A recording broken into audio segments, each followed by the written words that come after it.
Imagine renting a 50-ton industrial crane to pick up a single pebble. It gets the job done, but the overhead is absurd. Look at the 2026 performance leaderboards. One model dominates software engineering, another wins at UI automation, and a third leads on million-token document analysis.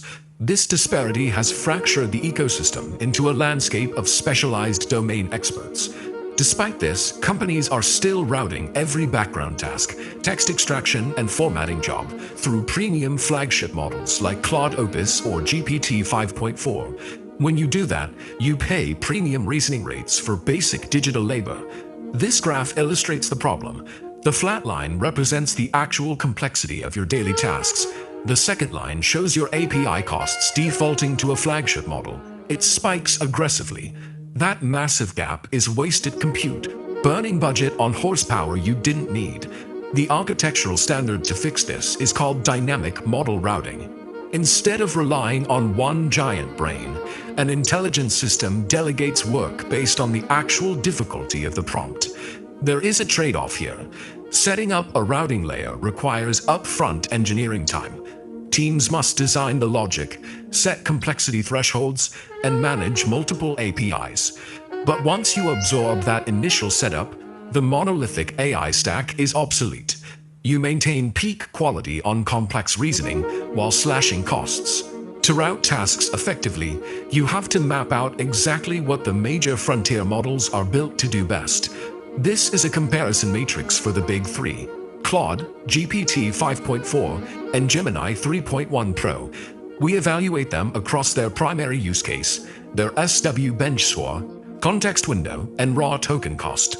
The Claude ecosystem excels at software engineering. Both Sonnet 4.6 and Opus 4.7 hit between 79.6 and 87.6% on SW bench.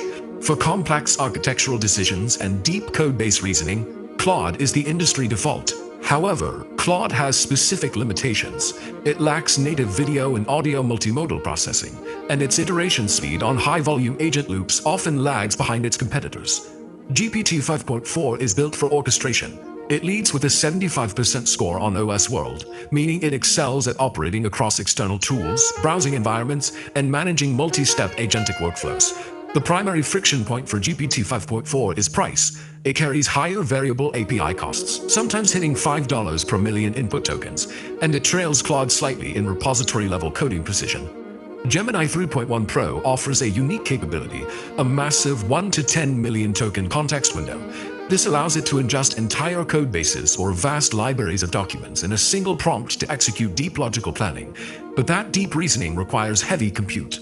In practice, Gemini 3.1 Pro suffers from high time to first token, resulting in heavy latency during its initial processing phase.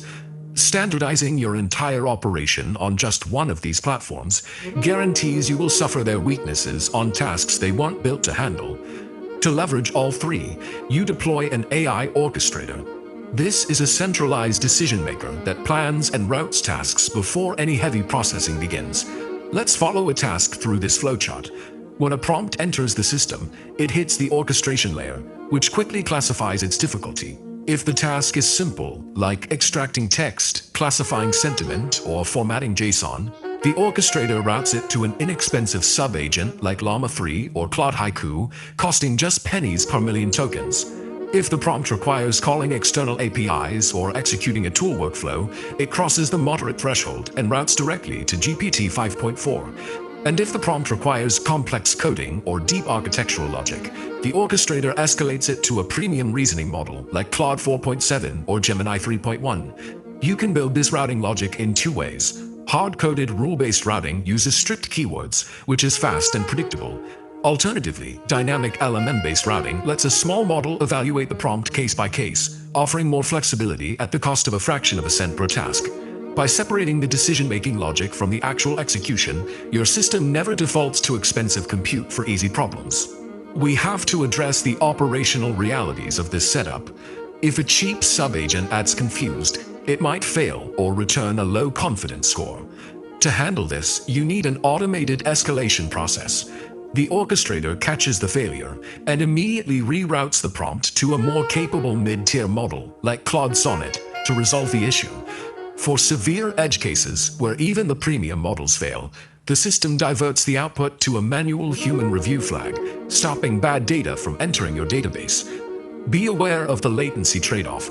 Hitting an orchestrator, evaluating logic, and then pinging a sub-agent adds round-trip network time to every single request. But if you skip building these fallback protocols to save time, minor errors in your cheap models will compound into massive production failures at scale. To see why this effort matters, let's look at the financial math for a high-volume application.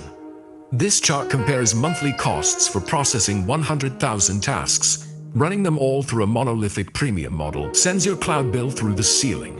But routing 80% of simple tasks to sub-agent models drops total expense by a factor of 5 to 10, delivering the exact same quality. If the API integration overhead sounds daunting, routing tools like Lorca or MindStudio are built specifically to absorb that connection work, letting you manage multiple models from one interface. The engineering hours you spend building an orchestrator today act as a permanent multiplier on your operational margins tomorrow. Still, in specific environments, building a routing layer is a financial liability rather than an asset. Look at this quadrant chart mapping task volume against justification for orchestration. For low-volume applications or those requiring sub-second latency, network delay negates token savings. But for high-volume enterprise development in this top right quadrant, dynamic routing is mandatory. Low-volume users in the red quadrant should pay for a single fast API. For those scaling up, the blueprint for 2026 is clear. Use Claude for software engineering, let GPT handle tool workflows, and feed document analysis to Gemini. Isolating these capabilities behind a central orchestrator ensures your system remains flexible. When a cheaper sub-agent drops next month, you simply update the routing rule without rewriting your application. Mastering enterprise AI scaling is a technical challenge. Choosing the right model matters, but building the system to coordinate them determines your long-term margins.